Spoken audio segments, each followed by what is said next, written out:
El protagonista de este reportaje es un Pontiac Firebird Fórmula 400 con motor 6,6 litros V8 de 1972, importado de Suiza a España, donde se matriculó en la provincia de Murcia en 1992.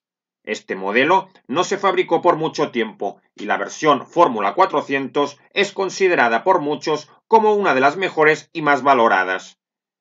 Este vehículo se fabricó para Europa, ya que lleva de serie un velocímetro en kilómetros por hora y no tiene muchos extras, no tiene aire acondicionado ni elevalunas eléctricos. La segunda generación del Pontiac Firebird llegó en 1970 y se convirtió en un vehículo más rápido, manejable y moderno que el de sus rivales de segmento. Desgraciadamente para los pony y musculosos deportivos americanos, acabaron su progresión al desencadenarse la crisis del petróleo de 1973, lo que propició en Estados Unidos una psicosis por el precio del combustible y el consumo de los grandes motores de la época. Ello terminó con el concepto original de deportivo musculoso americano, y los fabricantes comenzaron a buscar plantas de poder más pequeñas y menos potentes que se adaptaran a las nuevas necesidades de los compradores.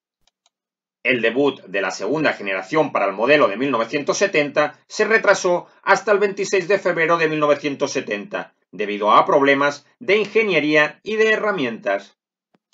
El Pontiac Firebird es un automóvil deportivo que la marca estadounidense Pontiac construyó para que su matriz General Motors siguiera presente en el exclusivo sector de los deportivos más apetecibles del mundo. Debe su nombre a un dios de los indios nativos americanos.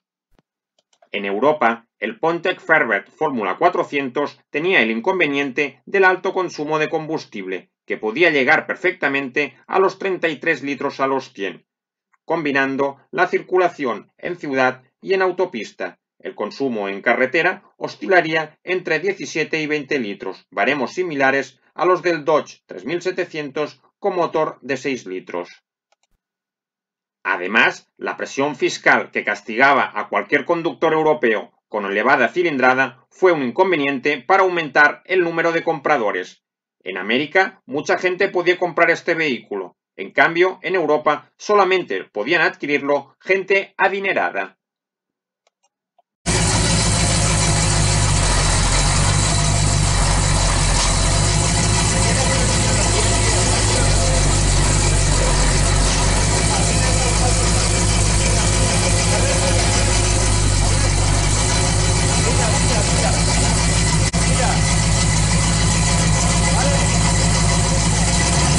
El motor de Pontiac Firebird Fórmula 400 Rain Air tiene una cilindrada de 6.555 centímetros cúbicos y 8 cilindros.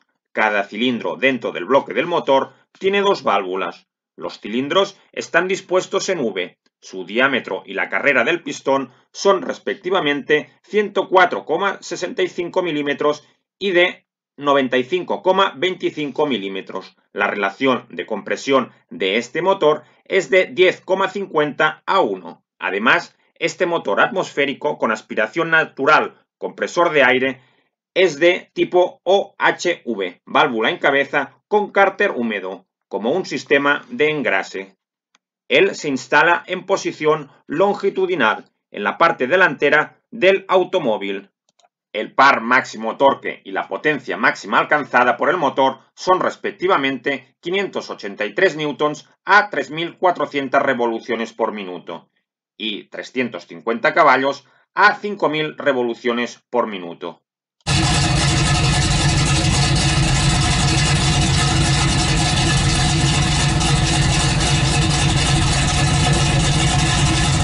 Enfrente tenemos el alternador, que proporciona la corriente al vehículo y lleva su correspondiente correa, y a su derecha tenemos la bomba de dirección. Al fondo del vano motor encontramos el servofreno y enfrente tenemos la bomba de vacío del freno, que es la encargada de que al pisar con mayor o menor fuerza el pedal del freno, esa fuerza se vea reflejada en la intensidad de la frenada. Depósito del líquido limpia parabrisas y más abajo tenemos la batería. A la izquierda del radiador encontramos el vaso de expansión. Este es el radiador de aceite del vehículo. Esta es la rejilla de aireación por la parte trasera y justo detrás tenemos escondido el radiador de agua. General Motors colocó en los Pontiacs ventiladores con aspas muy anchas para poder ventilar los motores de altas cilindradas. El filtro de aire va colocado bajo esta tapa cromada. El motor lleva la inscripción de MT y el tapón de aceite está cromado y todo el cableado de las bujías está en color azul eléctrico. El cambio es automático de 3 marchas. Enfrente tenemos la bobina de encendido y a su derecha el Delco, con 8 cables azules conectados. El vano motor de este Fórmula 400 lo vemos restaurado, muy cuidado y sin suciedad, y nada más verlo, adivinamos que se trata de un coche de colección, como nos comenta su propietario, que solamente lo saca en concentraciones muy puntuales y cercanas a su domicilio, debido al exagerado consumo de combustible de este motor de 6,6 litros, que emite un sonido muy característico de los deportivos de 1972. Su rugido y el elegante estilo del coche hacían girar las miradas en los semáforos en la década de los años 70, y sigue girándolas en la actualidad tras 50 años desde su fabricación. En su frontal observamos 2 rejillas de grandes dimensiones para el radiador, con un marco plateado, y ópticas circulares en cada costado. Ahora grabamos las luces.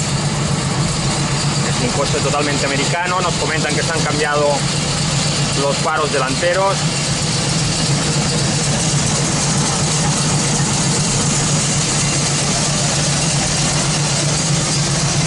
Intermitente.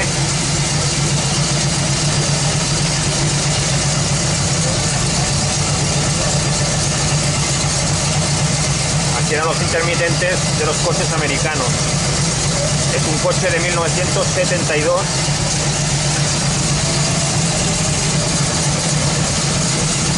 Los pilotos traseros equipaban marcos cromados de serie y tenían esta visión cuando estaban encendidos. En esta unidad los marcos se han pintado en el color de la carrocería. La pintura de esta unidad es especial tal y como nos comenta el propietario. Primero se pintó en plata, luego se puso el colorante color granate metalizado y se hicieron las rayas. A más capas granates más oscuras quedaban las rayas. El chapista colocó rayas perfectamente alineadas en todo el vehículo, incluso en el alerón trasero. Un trabajo de pintura muy bien realizado y finalmente, para darle un acabado perfecto, se le aplicó el barniz. Así llegó de Murcia en 1992 y su propietario no ha querido perder el estilo tan característico de sus rayas difuminadas. Abrimos el portón trasero y su interior va todo guarnecido de un tejido grisáceo. A la derecha tenemos una rueda de recambio de tamaño original, que ocupa parte de su capacidad de carga.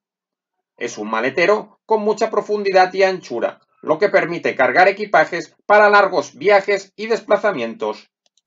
Si profundizamos más en tu interior, observamos el cierre del portón, que está en la parte central y sobresale unos 15 centímetros del borde. Y en la esquina podemos ver cómo es el acceso para el cambio de pilotos y bombillas. El amplio alerón trasero de 3 piezas es un elemento aerodinámico que le da un caché de deportivo americano al conjunto. Sin lugar a dudas le da ese carácter de competición que buscaba la clientela que soñaba con conducir un coche que llamara la atención. En su interior no podían faltar unos asientos de piel, algo habitual en los coches deportivos americanos de alta gama. Los asientos son cómodos y anatómicos, y las lumbares quedan perfectamente recogidas y acomodadas en su respaldo. El apoyabrazos central proporciona más comodidad al conductor. Con las puertas cerradas notamos un olor a piel del tapizado interior. El techo también está perfectamente forrado con un sistema de varillas. Y en el centro tenemos una luz que nos indica la abertura de puertas. En la parte inferior de la abertura de la puerta va colocada una talonera metálica que protege la carrocería de las pisadas de entrar y salir del vehículo. El interior de la puerta va tapizado en piel negra y en ella observamos una guantera central que sirve también de apoyabrazos y 2 orificios para dejar objetos y monedas a cada lado del apoyabrazos. La manivela de las ventanillas y el mango de abertura son de color plateado. El volante de 3 radios nos da un perfecto campo de visión de los relojes. El cambio es automático de 3 relaciones, con la palanca de selección en posición central y el diferencial estaba previsto de un dispositivo autoblocante. La dirección, la recirculación de bolas y con asistencia tiene una desmultiplicación variable y la posición del volante es regulable en altura. Los frenos delanteros son de disco ventilados y los posteriores de tambor. A la izquierda del salpicadero tenemos la entrada del aire de la calefacción. A continuación tenemos un mando para la apertura de luces. Más abajo un testigo con luces que nos indica Lights y Wiper Wash. Y más abajo un mando para accionar los limpiaparabrisas. El tablero de instrumentos cuenta con 3 relojes principales. El primero es un reloj con testigos del alternador, del aceite y agua. El segundo nos indica el nivel de combustible y el tercero un velocímetro que marca 240 km/h.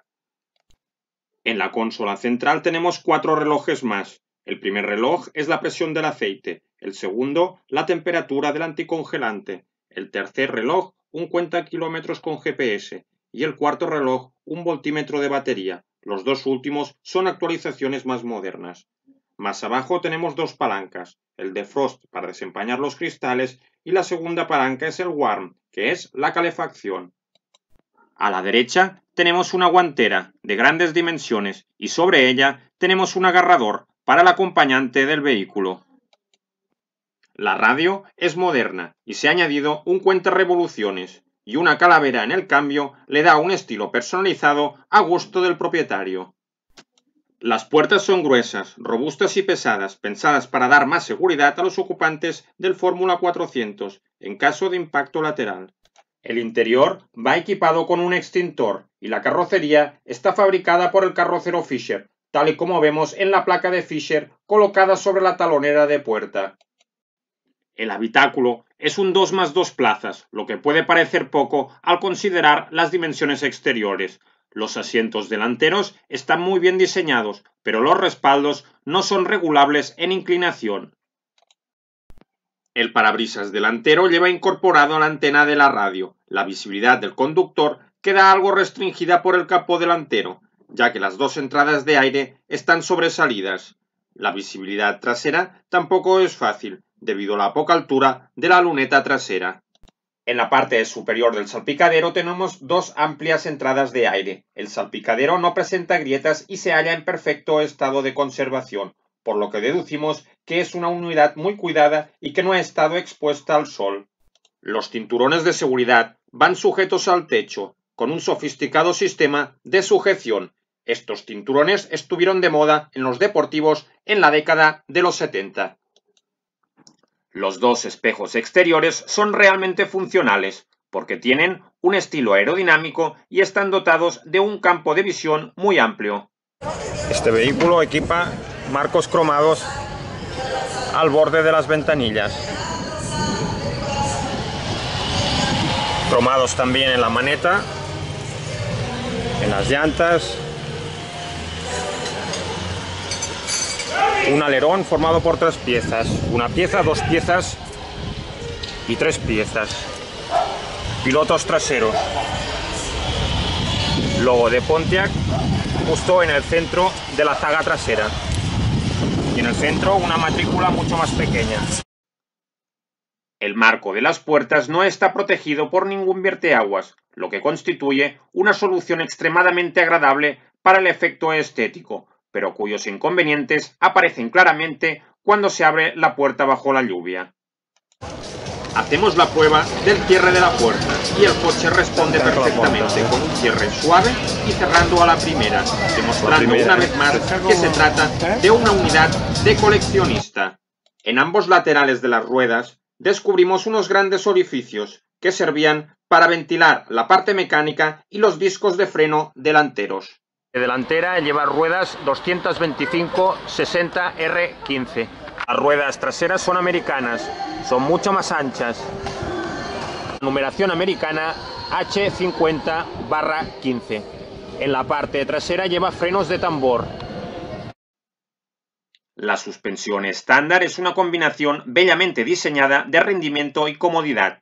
Cuenta con una barra estabilizadora delantera para evitar que se inclinen las esquinas, lo que significa que los resortes y los amortiguadores se pueden mantener más suaves y cómodos.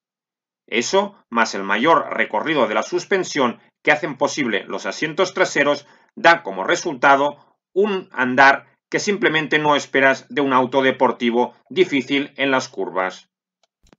En la zaga trasera, tanto el paragolpes como las máscaras de los pilotos eran cromados de serie, pero se han pintado a juego con el color de la carrocería. En la parte inferior encontramos dos escapes, uno en cada costado, que son los que originan el ruido característico del Fórmula 400. El conductor de un coche de estas características debe saber dominarlo en todo momento, haciendo que el tren posterior se deslice debidamente, a base de modular el pedal del acelerador. Para recorrer grandes distancias a altas velocidades, el fabricante recomendaba rodar siempre con las ruedas bien hinchadas. Revisamos los bajos y observamos que el chasis fabricado por Fisher está sano y sin óxido, al igual que toda la línea de escape. Este vehículo tiene un sistema de seguridad que cuando abres queda clavado igual y lo tienes que volver a abrir para que se abra. El Pontiac Firebird Fórmula 400 se distinguía por las dos aberturas en el capó delantero, mientras que el Fórmula 455 se distinguía por tener un orificio en el centro del capó. Para ser un coche americano, la dirección es suave y muy manejable. Con los neumáticos muy hinchados, este vehículo puede alcanzar los 217 km por hora, con el motor al límite de sus posibilidades, y sorprende la rapidez con la que se gana velocidad, alcanzando los 180 km por hora, una velocidad de crucero fácilmente conseguible. En 1972 se consideraba un coche de una civilización futurista, sobre todo en España, donde los deportivos de SEAT como el 850 no podían competir con los deportivos americanos.